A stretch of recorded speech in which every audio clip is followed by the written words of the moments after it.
Bueno, y hablando de excelencia, con mucha alegría recibimos a nuestra admirada y querida Marcia Collazo. Buen día, Marcia. Buen día, Alejandro, ¿cómo estás? ¿Cómo estás arrancando este julio? Bueno, en realidad ya lo habíamos arrancado el viernes pasado, ahora que recuerdo, ¿no? Sí, en realidad lo arrancamos con ese tema, ¿verdad?, de Pedro Figari y el crimen, que después tuve ocasión de comentarlo en una pequeña cena que tuvimos con algunos integrantes del equipo docente de Facultad de Derecho. Sí. Saltó el tema de la pena de muerte en medio del asado. Un asado que no violó las normas del protocolo, dicho sea de paso, pero bueno. Perdóname que lo diga así, pero en todo caso quien tuvo muerte ese día fue la vaca, ¿no? Bueno, sí, pobre vaca. Y bueno, nada, y surgieron esos temas que siempre tienen vigencia, ¿no? Despertó un interés impresionante. Ya lo creo. En todo caso, seguramente sobrarán razones para volver a esos temas. Pero me pareció muy interesante lo que nos proponés a propósito de lo ocurrido el 15 de julio del año 11 y cómo esto fue determinante en el acontecimiento, en la narrativa épica probablemente más importante que tengamos en nuestra historia, ¿no? Sí, no. Impresionante, ¿eh? Yo siempre digo...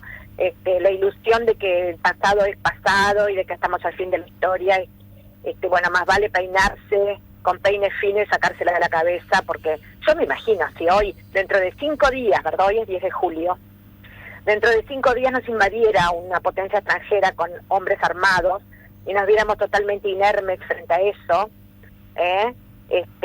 realmente, no quiero hacer anacronismos, pero realmente me parece que, bueno, este movimiento espontáneo, insólito, inimaginable, de un pueblo entero que se marche detrás de su propio ejército oriental, su ejército patriota, su ejército revolucionario, no es tampoco la única salida posible, como a veces podemos creer, pero sí es una salida de una formidable afirmación de libertad, porque mira que la gente que se fue dejó todo, y lo que no dejó lo quemó, para que no cayera en poder del invasor. Estamos hablando entonces de un 15 de julio de 1811, en que por vez primera nos invaden en pie de guerra los portugueses, llamados además por Elío, es decir, por el virrey español, el último virrey español en el Río de la Plata, que tendría que haber estado en Buenos Aires porque era la capital del virreinato, pero no pudo, porque Buenos Aires estaba también alzada en armas.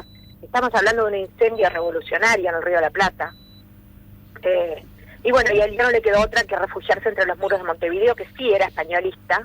La ciudad de Montevideo era todavía españolista.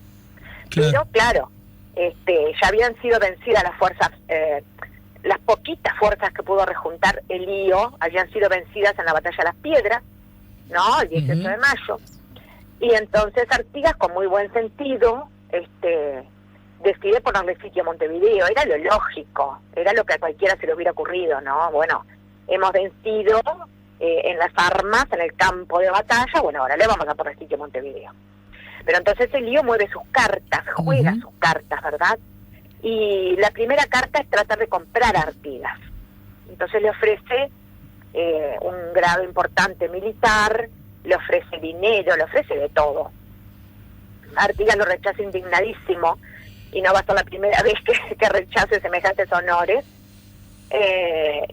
Y bueno, a raíz de eso, el lío mueve la segunda carta, que tenía guardadita bajo la manga, y era terrible, ¿no?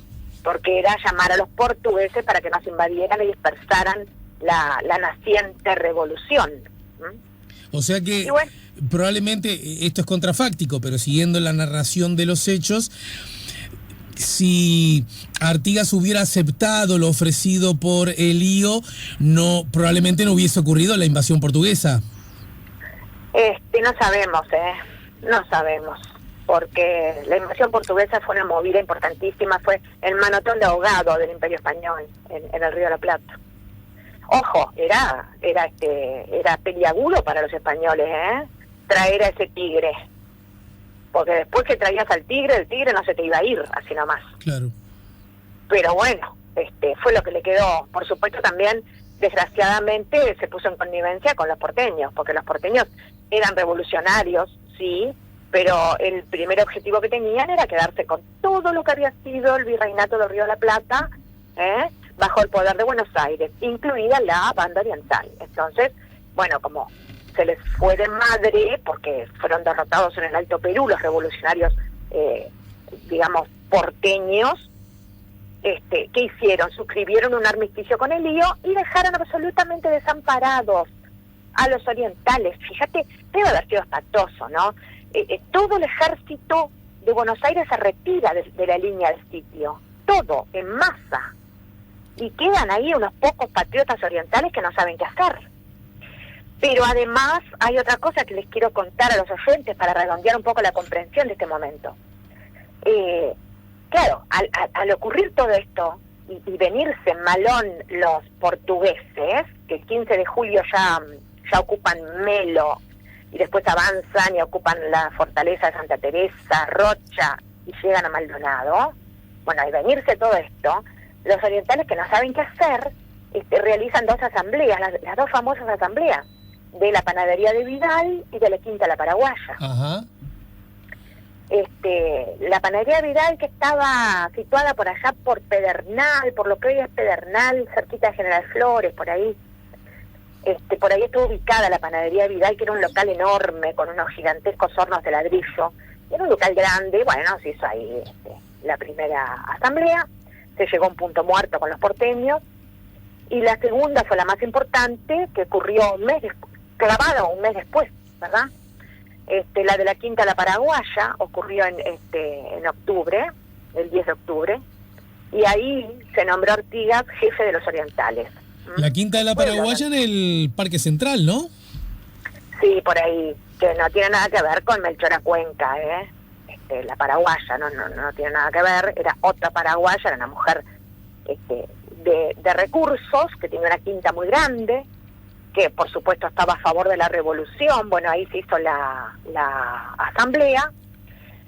Ya a esa altura, imagínate, un mes después de la primera asamblea, habiendo llegado a un punto muerto con los porteños, era terrible la situación. Entonces, lo único que se les ocurre es afirmar la dignidad, que es lo que les va quedando a los orientales, y dicen, bueno, a ver, vamos a nombrar a Artigas nuestro jefe. José Artigas es nuestro jefe, y a él le vamos a obedecer.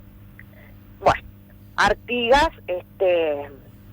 pobre, yo me pongo en el lugar, debe haber sido muy, muy difícil estar en el lugar de Artigas en ese momento, pero acepta la designación, se siente honrado con esa designación, y les dice, bueno, pero miren que no contamos con ningún recurso para hacer frente a la invasión, que ya estaban instaladísimos, además los portugueses, porque fíjate, llegan el 15 de julio, pero en octubre ya están en Maldonado.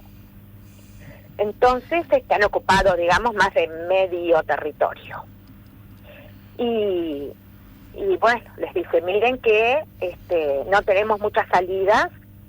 Ya se venía manejando en ese momento que Artigas iba a tener que marcharse, siempre todavía las órdenes de la Junta Revolucionaria de Buenos Aires, porque no olvidemos que la Junta de Mayo, ¿verdad? Porque todo este movimiento revolucionario nace en la Junta de Mayo de 1810 en Buenos Aires, y Artigas todavía está entre dos aguas, es decir, todavía está al servicio de la Junta en buena medida, pero también está al servicio de su propio pueblo. Hay una autonomía indiscutible del pueblo oriental que se va ejerciendo en cada uno de los actos, digamos, cívicos que realizan, ¿verdad? Y eso no se podía desconocer. Y bueno, fíjate, la reunión esta de la Quinta de la Paraguaya se hace el 10 de octubre, y el 20 de octubre, todo esto, mira qué rápido que va ocurriendo, ¿no? 10 días después, el 20 de octubre, se firma un armisticio entre la Junta de Buenos Aires, justamente, y el virrey Elío. Un armisticio, ¿qué quiere decir esto? Que se van las fuerzas revolucionarias porteñas. Sí. Y los orientales se sienten traicionados. Estamos hablando del 20 de octubre, ¿de qué año entonces? De 1811, todo ocurre en el año 11. Pero para la invasión 15 de portuguesa julio. no fue en julio. 15 de julio la invasión portuguesa. Sí. 10 de septiembre la panadería de Vidal, en donde ya recontra invadidos los orientales dicen, bueno, ¿qué hacemos? Vamos a reunirnos y vamos a reunirnos con las autoridades de la Junta Revolucionaria, a ver qué nos contestan. Sí. Y la Junta Revolucionaria les contesta que se lava las manos directamente. No los podemos seguir ayudando a ustedes en este momento. No, fíjate cómo se suceden los acontecimientos. 15 de julio invasión, 10 de septiembre panadería de Vidal, 10 de octubre Quinta de la Paraguaya, en donde se nombra Artigas jefe de los orientales. 20 de octubre, 10 días después, se firma el armisticio con el lío. O sea, el armisticio lo firma Buenos Aires. ¿Y qué hacían los portugueses mientras tanto? Esperaban. No esperaban. Ya habían, como te digo, habían avanzado, habían entrado por Melo, habían pasado por la fortaleza de Santa Teresa, habían entrado en la incipiente ciudad de Rocha, la villa de Rocha, ¿verdad? Habían bajado, se habían establecido en Maldonado y habían establecido allí su cuartel general. ¿Y cuáles podrían ser los motivos de los portugueses? ¿Ayudar a España? Esa es una buena pregunta. ¿O quedarse ellos con este territorio? Sí, por eso decís que era muy riesgoso llamar al Tigre. Pero por supuesto, porque fíjense que Portugal siempre había querido quedarse con la tierra, con la banda oriental y más específicamente con con la posición estratégica que ocupaba la banda oriental sobre el estuario del Río de la Plata y de cara al océano. Entonces, esto era un motivo muy viejo, no era de ayer, era un motivo muy viejo de los portugueses. Yo te diría que hacía más de 100 años en ese momento. ¿Y esas cosas no las evaluó, digamos, el lío como riesgosas y aún así llamó a los portugueses? Y sí, las evaluó como riesgosas. Lo que pasa es que también hay que pensar, ¿el lío podía llamar, esta es otra pregunta, el lío podía llamar en su ayuda ejércitos españoles? ¿Podía o no? En realidad no, porque en ese momento, ¿qué pasaba en España? España estaba bajo dominio de Napoleón Bonaparte. España estaba ocupada por los franceses. Bueno, entonces, recordemos, justamente ese hecho es el que motiva, digamos, la primera vocación independentista por el Río de la Plata, precisamente, ¿no? Ese hecho fue el disparador de toda la revolución hispanoamericana. Claro, porque era de alguna manera, seguimos siendo leal al rey depuesto, de algún modo. Y sí, porque vos te pones a pensar y en España no hay rey, ¿no es verdad? Porque el rey de España depone la corona en favor de su hijo Fernando VII en los sucesos de Bayona, se llamaron así los sucesos de Bayona, y Fernando VII a su vez le entrega la corona a Napoleón, al invasor. Sí. Y entonces Napoleón le da la corona como si fuera un regalito, así, ¿no? A su hermano José Bonaparte. Entonces, claro, imagínate, al no haber más rey en España, claro, a mí me encantan las preguntas, Yo te pregunto, Alejandro, ¿qué hacía el pueblo español si no tiene más rey? Bueno, se las arregla, porque según viejas teorías de los fueros españoles, no habiendo rey en España, el poder vuelve al pueblo. Hasta ahí más o menos, bueno. Ahora, segunda pregunta, bárbaro, pero ¿y en Hispanoamérica? En el dominio colonial español en América, ¿es lo mismo? ¿A qué pueblo vuelve la soberanía? Al pueblo hispanoamericano. Si vos razonás así, podés razonar así. Sí, podés perfectamente, sí, entiendo. Pero en realidad era más complicada la cosa, porque vos te acordás de aquella bula papal que luego dio origen al Tratado de Tordesillas, que se repartió el mundo entre España y Portugal. Sí, claro, hablamos de ella, me acuerdo, algunas semanas atrás. Que hablamos de ella, ¿te acordás? Y bueno, entonces, ¿sabes qué contestan los americanos? Dicen, no es que la soberanía vuelva al pueblo americano, es que nunca existió esa soberanía. Porque, ¿qué pasa? El dominio español en América era entendido como una propiedad personal del rey, de los reyes de España. Una propiedad personal. No habiendo más rey, no hay más propiedad personal que valga. Sí, era más complicado. Entonces, por eso, ese fue uno de los grandes argumentos para la revolución. Nosotros no somos el pueblo español, somos un pueblo americano, muy complejo, muy diverso, con un montón de diferencias culturales de todo origen, pero no somos el pueblo español. Entonces, no habiendo más rey, no es que la soberanía de España viene a América, no. Es que somos libres e independientes, aunque no lo dijeron así en el primer momento, es verdad, no lo dijeron así, pero ya estaba en el alma, en el espíritu, en la intención, en la voluntad de todos los revolucionarios, te diría. Claro, recordemos que a grosso modo ya habían pasado 300 años de que este continente empezó a ser colonizado por los españoles, por lo tanto esas identidades culturales propias y estaban ya muy sólidas, pero, ¿no? Hacía rato que estaban, pero no solo las identidades culturales, sino el sentimiento de indignación y de rechazo contra el dominio español en América. Porque imagínate que sometía a todas las sociedades coloniales a unas injusticias terribles. Solo el monopolio español ya era infame. O sea, la prohibición que tenían toda América Latina, por lo que hoy es América Latina, ¿no? La prohibición que tenía de comerciar con cualquier otra nación del mundo que no fuera España era insostenible. Porque además, imagínate, es como si vos quisieras comprarle, yo que sé, a los ingleses un par de zapatos que te costarían, vamos a ponerle, 800 pesos uruguayos actuales, 1.000, ponele. Sí. Y ese mismo par de zapatos se lo tenías que comprar a España, no a Inglaterra. Sí, claro. ¿Cuánto te cobraba España? 3.000 pesos por el par de zapatos. Entonces, si vos lo llevas a escala de la industria, del comercio, no hay quien resista.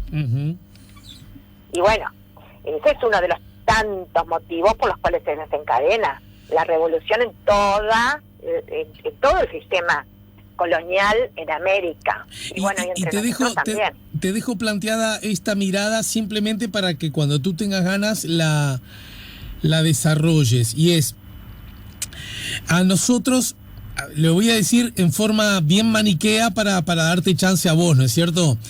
A ver. A nosotros en algún punto nos gusta la idea de decir que la banda oriental en general, nuestra sed libertaria, independentista y nuestro jefe máximo, nuestro prócer, el mejor de todos nosotros, José Artigas, fue abandonado y hasta, ¿por qué no, traicionado por los asquerosos porteños? ¿Viste que te dije que iba a ser, no? Muy maniqueo.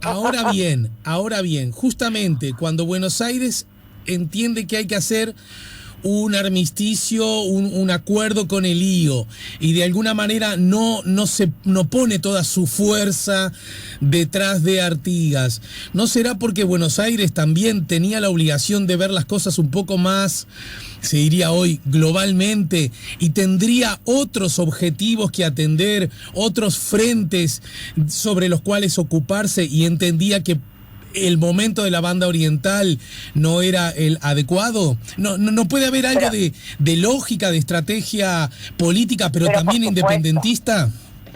Pero por supuesto, o sea, los motivos de Buenos Aires seguramente eran bastante fundados en ese momento. A eso voy. Porque las circunstancias, pero por supuesto. O sea, no, lo digo porque siempre decimos, hay malditos bonaerenses que se levantan cada día para ver qué daño nos hacen. Y pienso que el problema no es qué daño nos hace, sino que el problema en todo caso es que pensaban poco en nosotros.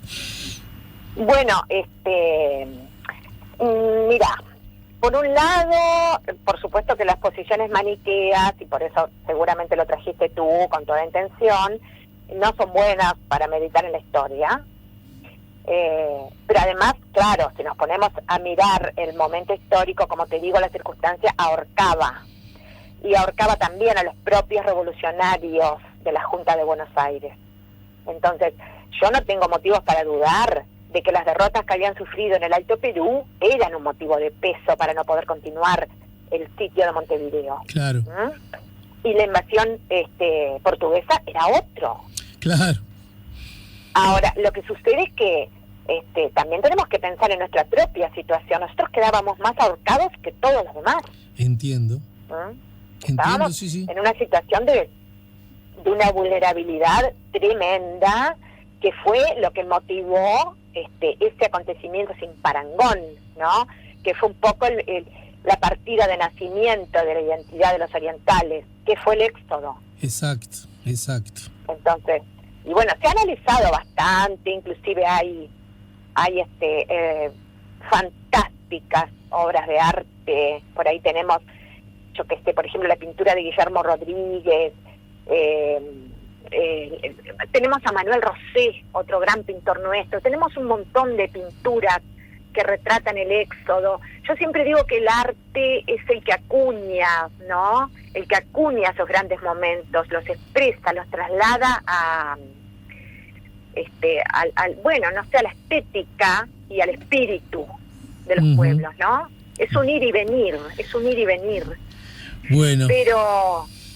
Pero realmente, yo creo que da para mucho hablar del éxodo, inclusive podríamos retomar este tema y contarles a ustedes lo que significó el movimiento de gente. Claro. Artigas no quería, y es lógico que no quisiera, porque además él fue enviado por la Junta de Buenos Aires a hacerse cargo de un departamento muy, muy, muy lejano que estaba en las Misiones, el departamento de Yapeyú. Lo nombran ahí, teniente gobernador, tal vez para sacarlo del medio, puede ser. La cosa es que van todos detrás de él, y eso fue lo que se llamó la redota. Claro, sí, porque el éxodo es una denominación posterior, ¿verdad? Sí, se le llamó la derrota, la redota en vulgar lenguaje campesino, y se calcula que el total de personas que se fueron sumando llegó a ser de 16.000 o más. Una multitud. No, tremendo. Incluso Artigas ahí demostró sus dotes de estadista, ¿no? Porque entre otras cuestiones, no solo se ocupó de las familias, sino que levantó un padrón. El padrón que levantó Artigas totalizaba más o menos unas 4.500 personas. Pero luego estudios que se han hecho, cosas que no, por ejemplo, no se contabilizó al ejército dentro de ese padrón, y tampoco se contabilizó a las personas que fueron llegando. Claro. Y se estima hoy en día que se pasó de las 16.000 personas. Mi querida Marcia, hacemos un punto aquí, la seguimos la semana que viene, pero antes decime si estoy a tiempo de sumarme a tus cursos en línea. Totalmente a tiempo. Es más, nosotros en este momento recién hemos tratado el tema de las asambleas orientales, de las que acabo de hablar. Quiere decir que estamos muy a tiempo. Ni miras de llegar al éxodo todavía. Así que sí. Lo hago a través de tu correo electrónico, ¿verdad? Sí, collazomarcia@gmail.com. Collazo con Z, no lo olviden, Marcia con C, @gmail.com, y allí me pongo en contacto contigo primero para que en caso de que me sume a la propuesta, me facilites las clases anteriores y los detalles a propósito de cómo sumarme de aquí en más, ¿verdad? Exacto, Alejandro, con tu claridad acostumbrada. ¿Cuándo ocurren estos cursos en línea? Bueno, ahora, si quieren asistir a las clases de Zoom, es los lunes de 15 a 16:30. Los que no puedan asistir a las clases de Zoom en ese horario, que ya hay varios alumnos que no pueden, igual pueden sumarse, porque se les envía no solamente cada clase grabada, sino que se les envía algo muy importante: todo el material en imágenes de texto y de imagen. Muy bien. Todo el material. Te mando un beso cariñoso y saludos a los tuyos, Marcia. Un beso grande Buen para fin de ti y para semana. tu familia. Marcia Collazo nos ayudó a poner la mañana en camino. ¿Qué nivel? Nos vamos a la pausa. Pero, ¿te fuiste, Marcia, ya? Ay, se me fue, pero seguro que nos está escuchando, porque para Marcia y para contextualizar todo esto, escuchamos el poema de Idea Vilariño, musicalizado, interpretado por los solimareños, Los Orientales.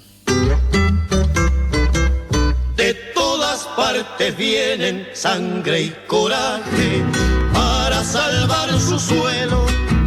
Los orientales vienen de las colinas con lanza y sable, entre las hierbas brotan.